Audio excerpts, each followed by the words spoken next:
y'all, welcome back to my channel, or just welcome if you're new. My name is Eboni Harris and I'm a relationship therapist based in Houston, Texas. So this was supposed to be a vlog. I'm doing a vlog, a day in the life, but this video is so long, and so I've decided to cut it into two pieces. So I'm actually doing the intro at the end, but what this is about is just how to make six figures as a therapist. Specifically, I'm a relationship therapist, and so it really is talking about my journey into making six figures, as well as I just realized that I didn't even go into like all of my income streams right now, but I could save that for another video. But this is a video just about my journey into making six figures and some of the main things I feel are important in order to get to that space. I will, if people are interested, I will do another video on my streams of income, and or I'll actually put that in the vlog like I meant to do, so we'll see. But I hope you enjoy. Okay, I am about to do my makeup, but I have to start my eyebrows, and eyebrows are something. Eyebrows is an area that I cannot do on camera. I also am not that good at it, and I need to get my eyebrows arched. So because of that, I'm going to do that first. Without saying anything, I'm just going to watch a video while I do that, because it shouldn't take me more than like 5 minutes, maybe. But I just don't want to try to talk and do that. But I did want to talk a little bit about streams of income as a therapist, or just not even streams of income, but just about how therapists make money. I've had a few new students, or students find me because of my video. I did a video to help students out as far as when they have to interview a professional. I just did a video that is a very long video, so hopefully you skipped through that one or didn't watch it at all. But I did that video for students, so I know that I have some new therapists watching. So, and I think people are just curious sometimes around like the cost of therapy, or how therapists make money, or just how anybody makes money, right? And so I wanted to talk about making a six-figure therapy business.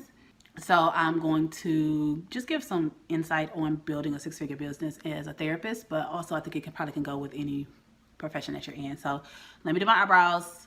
And it's not like I do anything major. It's so sad. It's not like I do anything major. It's just, it takes me some time. So I'll do that, and then I'll come back and we can chat about creating a six-figure business.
So I wanted to talk about like building a six-figure therapy business, just because I feel like that is one of those things that, one, when we are talking about therapists or mental health clinicians or anybody working in the mental health field, there is this belief that you have to kind of take this oath of poverty, as my business partner likes to say.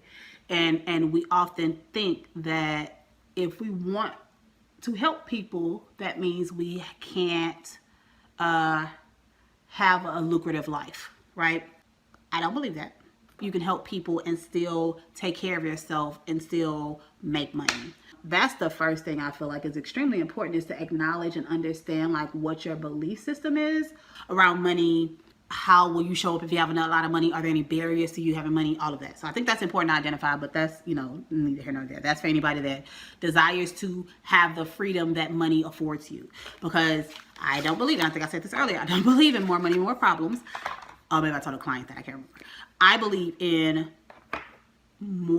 that money solves problems, right? I believe that a lot, while I love mental health and I think it's extremely important, I understand that it is a privilege. I am an out-of-network therapist, so that means all of my clients pay out of pocket. And I understand that that is a luxury that everyone can afford. I completely get that. I also have people that are insurance, they carry insurance. I also understand that it's not a luxury that everyone has, or a privilege that everyone has. I also know people that do sliding scale. I also understand that there are barriers to even know how to find a sliding scale therapist, how to find a free clinic. There are a lot of barriers to therapy, and specifically within Black and brown communities, which again, this is a topic, I have a whole business about it. But I just wanted to speak to, there is a lot of ways to help. We are continuously trying to make access to mental health services available to more people. But with that, we have to, I truly, truly believe if people have more money, they can then solve their problems, if that makes sense. Not all of them, right? I understand that there is a limit. It used to be $70,000. And once you get past $70,000, then it's kind of like the happiness scale kind of gets level.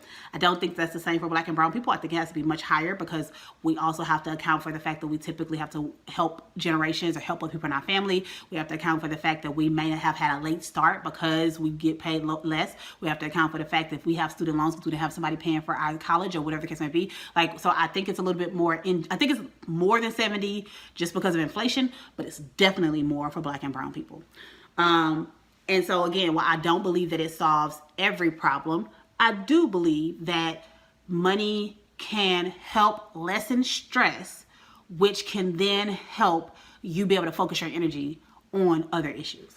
If I am worried about paying my bills, if I'm worried about what I'm gonna eat, if I'm worried about credit card people calling me, if I have all of this going on, why would I be concerned around a healthy relationship? I'm just happy to have somebody here to help me out, right? And so I think that money is extremely important. And I think money, if used the right way, if used as the tool that it is, I feel like money is extremely important. So that was not the rant I was trying to go on. So the bottom line is, I love helping people figure out how to grow their business. I love helping people figure out how to work for themselves and or work to supplement their full-time job. So I just wanted to quickly talk about my journey as a therapist and how I grew into a 6-figure therapist. I've been a therapist for 12 years. I've always been in private practice. So my initial plan, I thought, was going to be I had to work in agency first for 10 years and then get enough credibility to go into private practice. Thank goodness I had an amazing mentor and supervisor who was like, nope, you can start right now. And so ever since I was in grad school, I had been in private practice. So I got a lot of training around private practice very early on. Now, I did not have a lot of clients very early on because of a lot of factors. I think, one, I'm an introvert, and there was an expectation of go out and find your clients, even though I don't think other interns are doing that. But whatever, I can take that. That wasn't me. I wasn't out marketing. I would go here and there, but I wasn't really out pushing and marketing myself. One of the biggest factors is that I was a Black therapist in a very affluent area outside of Houston, where it is predominantly white. And I know this because I was told after I left by a friend / somebody that worked for the company that she would have people call. She was the office manager. She would have people call to book an appointment. She would book them or try to book them with me, and they would immediately ask, "Wait, Eboni? So is she Black?" And then they would either say, well, I was kind of looking for, I mean, and some of them would see me, right? And they may not stay with me very long. Some of them would stay with me for a while, and I would learn that they had some discriminatory, bias, racist thoughts and feelings. But I was different, right? Because I was their therapist, so I was different. And so I truly did, I had clients and it did grow a little bit, but it just wasn't a lot. It truly was not a lot. So I had things that supplemented my income, right? I taught, because I had a master's in psychology and a master's in counseling. So I taught at some of the community colleges. I've always been a podcast, video, all of that. If you go back, I was 7 years ago is when I did my first video on YouTube, and that was just kind of like the introduction. It was for my website, the introduction of me and what I do, and it's still on there. And so that was the beginning of my practice, right? So it wasn't going that well. But I mean, I was seeing clients. I also had like I would work at a group practice and, you know, do some contract work here and there. Everything I did pretty much was contract work. Once I graduated, I had once I got my license, I had a full-time job for a year and a half after I graduated because I had to get my hours, and it was the quickest way to get my hours. It was a heck of a job.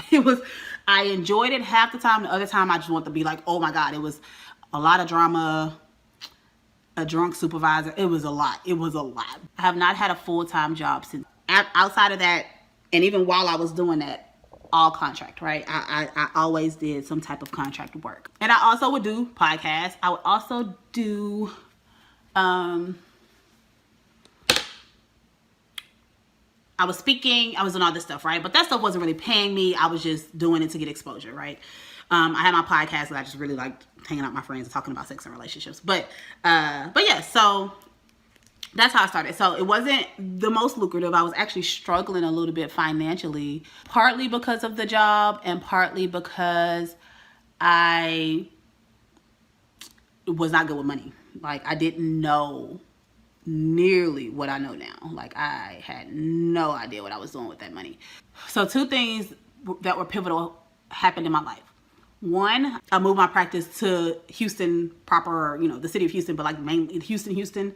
That was number 1. And number 2 is I decided to take control of my finances. I decided to learn about finances and credit and budgeting and all that stuff.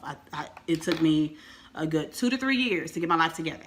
And so those 2 things really shifted where I went as far as my business. So this is probably a year after I get fully licensed. I think is when I was kind of splitting my time back and forth between the Woodlands and Houston, and I really still wasn't getting any traction. But while I'm doing that, I'm speaking wherever I can speak for free. I'm writing to become an expert. I'm featuring like magazines like Cosmo and, you know, or either online or in their physical magazines. And then I had my own blog that I was writing. I was networking. I was doing a lot, especially, again, I am not an extrovert. Talking to strangers gives me so much anxiety. So I was working and hustling even though I wasn't making any money, or at least not enough money to pay my bills just strictly from my practice. So, but when I moved to Houston, one, I think it helped because I was not splitting my time between 2 locations. So is she in Woodlands or is she in Houston? And because I was with another practice, even though it was basically I was working for myself because I would have to pay for my office, all that kind of stuff. I was with this practice. If you looked me up online, it would take you to 2 locations, right? And so it kind of became confusing. So once I left that practice and everything got focused on eboniharris.com, that's where you find her. That's where you find everything. That's where you find where I'm at. I'm in Houston full time, all of that. That's when I started to grow. And it happened pretty quickly. Moving and being in one place and being in a place where I knew there were Black clients was extremely important, because as much as you want to believe that people just want the expertise, and as much as I want to believe, and I know I can help anyone, the truth is people are looking for what they relate to, or people are more comfortable with who they relate to, right? And that's not to say I don't get any white clients, but the number of clients I have now and the influx and how many people reach out to me is 99% Black, right? And there's a few things to that. So I had my website. I've had my website for 11 years, even though it got shut down for like a year almost because I had some virus or something. But I've had my website for 11 years. I have been marketing myself as a Black therapist for 11 years, way before people were saying, well, let me say this. At first, I was just marketing myself as a relationship therapist in Houston. Then I started marketing myself as a Black therapist. So probably for like 9 years, I was marketing myself as a Black relationship therapist, a Black marriage counselor. And people, this is before it became popular. Like people would have their websites up and they would not have a picture of them because, you know, again, as a Black person, you are concerned that people won't come see you if they already know you're Black, which is true. But I just decided I'm gonna be on here. Like, if you're gonna come, you're gonna come. And so I would get clients. And then because of that, I became the #1 ranking when you look up Black marriage counselor in Houston or Black relationship therapist in Houston. I am pretty much #1. I haven't looked at it recently. Behind like the big directory websites with tons of therapists, right? So if you look at personal websites, my website is the first one that comes up. So what do people do? They Google first one. She looks like she knows what she's talking about. I'm gonna go with her. So that has been my journey, and I went full-time private practice only, I believe, in 2020, which is when a lot of practices kind of blew up even more. So 2017, 2018, 2019, I was doing private practice. I had quit most of my contract positions, I believe, and I only had one, where I was doing crisis at companies. When something tragic would happen, I would go and counsel the people at these organizations, these huge organizations like Exxon and Shell and whatever. So, which was it was a really good experience. I really enjoyed it. It paid very well, which is very hard to find a contract position that pays that well. Paid very well, great experience. But I always wanted to have my own thing, and I always struggle with working for other people, especially when they want you to make their business a priority. I was asked to tell my clients that, hey, I might have to answer the phone in the middle of my session because this lady is calling me who's gonna send me off to do a crisis call. I'm not doing that. My clients pay me good money. I'm not interrupting a session to make sure you don't feel worried about finding somebody for your business. It's not my business. I will call you back when I'm free. I'm pretty good at setting boundaries. I'm pretty good. Not the best, but I'm pretty good at it. So my business is great. Like, I'm seeing clients. I've paid off. Yeah, at that point I had paid off all my debt. All my credit cards were at zero, except student loans. I paid off all my debt, and I was living well. Oh, I forgot one pivotal point. When I decided to take control of my finances was a year I did my taxes, and I found out I had made like $56,000 or maybe $60,000, something like that. And I was most money I'd ever seen, and I was like, where? I am struggling. How the hell did I make $56,000 and I did not know about it? Apparently I did. So I ended up like saying I gotta figure out this financial stuff, because there's no reason I should make $56,000 at the end of the year, have nothing to show for it, and have no clue where it went. So I did. And so that's a really big point, because if it wouldn't have been, I mean, granted, you post your taxes every year, and I typically did, but I don't know, for some reason, and I think that was like I just happened to make a lot of money that year. I think I was working at 2 of the colleges teaching classes. I was teaching classes online. I was doing contract work at the group home, and I was seeing clients. So I had a lot of stuff happening. And now, granted, I had, what did I just name, like 5 things, and I still made $60,000. So it was like I was making a crap ton of money. But when I saw that, I was like, oh, I need to get this together. I need to figure it out. 2017 was Hurricane Harvey. That's when I started with the contract. That's when I had quit all my jobs. I just doing private practice, and the contract crisis stuff was when Harvey happened. And so these are the only 2 things I'm doing. My business is growing because I'm still, being on podcasts, being featured places, all that kind of stuff. I'm still getting referrals from other clients, things like that. And 2020 is when COVID happened. 2019 was not the first year. 2019, I made 60-something thousand again, but it was just with 2 jobs. I was only doing my private practice and then the other company. So those are the only 2 ways I was making money. So I didn't make, but in 2020, I made $99,486. I don't know if I'm supposed to say it. I made just shy of $100,000. And granted, I'm not trying to take away the fact that 2020 was a crazy year and therapists were definitely in need. But in that year also, I quit the contract position. So this is all through my private practice. And so that was 2020. And then 2021, I made a little bit more. I have to look for it, but I made a little bit more in 2021. I feel like I was rambling, but basically that's my journey. I'm now a 6-figure therapist. It's amazing. I will say that majority of that comes from my private practice. That's just what it is. But I do have other streams of income as well. Hey, editing Eboni here. It's so funny. I see these little cut-ins on some videos and I'm always like, why do they do it? But now I get it. So this video, as I stated at the beginning, was supposed to be a part of a vlog. And it ended up being way too long. And even as I edited just this as a separate video, I realized that it was going to have to be 2 videos. So there's no official ending to this one, which means I'm also going to do an intro to the next one. But I just wanted to say, I appreciate you sticking in there. If this is something that interested you, let me know in the comments, and I'll do more videos around like money and being a therapist or business or whatever, because like I said, I do love that topic.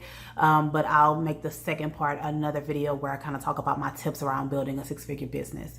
So I do appreciate you for watching. Please like, subscribe, share, all the things, and I will see you next time. That's all. Bye.